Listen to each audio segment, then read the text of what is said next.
Hi hello ನಮಸ್ತೆ. ಅನು ಅಡುಗೆ ಮನೆಗೆ ಸ್ವಾಗತ ಸುಸ್ವಾಗತ. ನಾನು ಚೆನ್ನಾಗಿದ್ದೀನಿ, ನೀವು ಚೆನ್ನಾಗಿದ್ದೀರಾ ಎಲ್ಲರೂ ಅಂತ ಭಾವಿಸ್ತೀನಿ.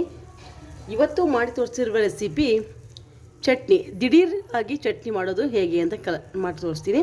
ಮನೆಯಲ್ಲಿರುವ ವಸ್ತುಗಳನ್ನು ಯೂಸ್ ಮಾಡ್ಕೊಂಡು ನಾವು ಆವಾಗಲೇ ದಿಢೀರ್ ನಾವು ಚಟ್ನಿಯನ್ನು ಹೇಗೆ ಮಾಡೋದು ಅಂತ ಹೇಳ್ತೀನಿ. ಈ ಚಟ್ನಿ ಚಪಾತಿ ರೊಟ್ಟಿಗೆ ಭಾಳ ಟೇಸ್ಟಾಗಿರುತ್ತೆ. ಸ್ಮೆಲ್ಲೇ ಮಾಡಿದಾಗ ಸ್ಮೆಲ್ಲೇ ಭಾಳ ರುಚಿಯಾಗಿರುತ್ತೆ. ಇನ್ನು ತಿಂದ್ರಂತೂ ಭಾಳ ರುಚಿಯಾಗಿರುತ್ತೆ. ಹಾಗಾದರೆ ಹೇಗೆ ಮಾಡೋದು ಅಂತ ನೋಡೋಣ. ಮೊದಲು ಬಾಣಲೆ ಇಟ್ಕೊಂಡಿದ್ದೀನಿ, ಸ್ವಲ್ಪ ಮೆಣಸಿನ್ಕಾಯಿ ಇಟ್ಕೊಂಡಿದ್ದೀನಿ, ಹಸಿಮೆಣಸಿನ್ಕಾಯಿ. ಸ್ವಲ್ಪ ಎಣ್ಣೆ ಹಾಕಿ ನಾನು ಇದನ್ನು ಫ್ರೈ ಮಾಡ್ಕೊತೀನಿ. ಹಸಿಮೆಣಸಿನ್ಕಾಯಿನ ನೀಟಾಗಿ ಹುರ್ಕೋತೀನಿ. ಇದನ್ನ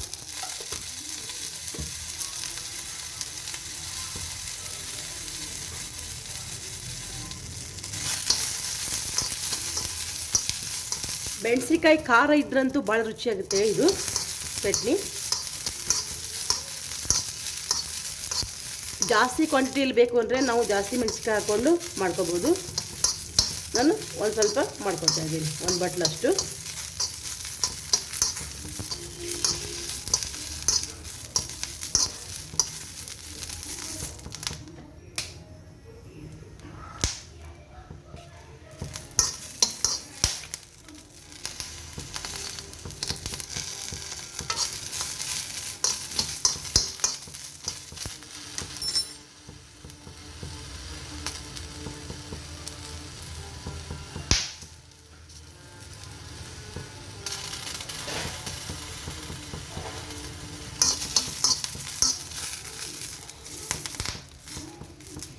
ಖಾರದ ಮೆಣಸಿನ್ಕಾಯಿ ಇದ್ರಂತೂ ಇದು ಭಾಳ ಟೇಸ್ಟ್ ಆಗುತ್ತೆ ಮೆಣಸಿನ್ಕಾಯಿ ಚಟ್ನಿ.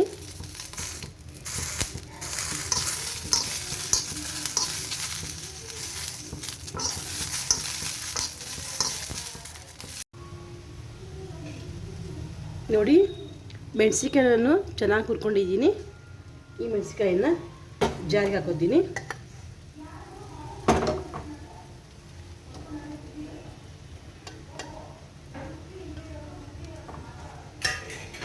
ಇದು ಜಾರಿಗೆ ಹಾಕ್ಕೊಂಡು ಇದಕ್ಕೆ ಬೆಳ್ಳುಳ್ಳಿ, ಕರಿಬೇವು, ಕೊತ್ತಂಬರಿ,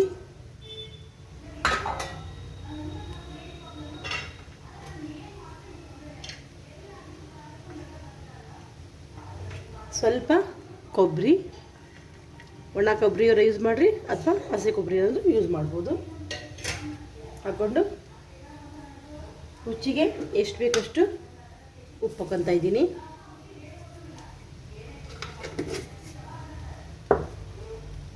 ಸ್ವಲ್ಪ ಜೀರಿಗೆ,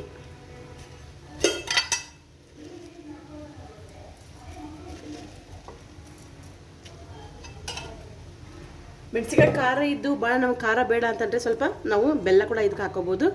ಇದನ್ನು ನಾನೀಗ ಚೆನ್ನಾಗಿ ನುಣ್ಣಗೆ ರುಬ್ಕೋತೀನಿ.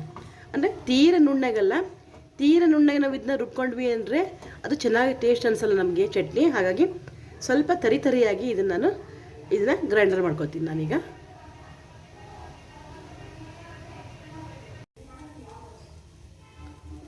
ನೋಡಿ, ನಾನು ಈ ರೀತಿಯಾಗಿ ತರಿಯಾಗಿ ರುಬ್ಕೊಂಡಿದ್ದೀನಿ.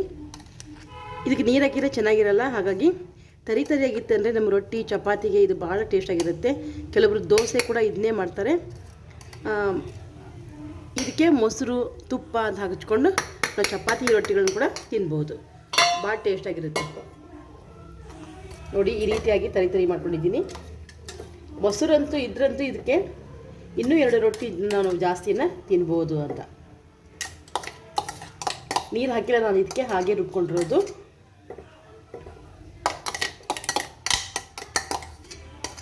ರುಬ್ಬಿದಾಗ ಇದು ಸ್ಮೆಲ್ಲೇ ಚೆನ್ನಾಗಿರುತ್ತೆ. ಇನ್ನು ತಿಂದರೆ ಇನ್ನೂ ಎಷ್ಟು ಚೆನ್ನಾಗಿರ್ಬೋದು ಅಲ್ವಾ. ಹಾಗಾಗಿ ಈ ಚಟ್ನಿ ರೆಸಿಪಿ ನಿಮಗೆ ಇಷ್ಟ ಆಗಿತ್ತು ಅಂದರೆ ಲೈಕ್ ಮಾಡಿರಿ, ಶೇರ್ ಮಾಡಿ, ಸಬ್ಸ್ಕ್ರೈಬ್ ಆಗಿ. ಹೊಸ ಯೂಟ್ಯೂಬ್ ಚಾನಲ್ ಮಾಡಿರೋದ್ರಿಂದ ನನಗೆ ಸಪೋರ್ಟ್ ಮಾಡಿ. Thank you.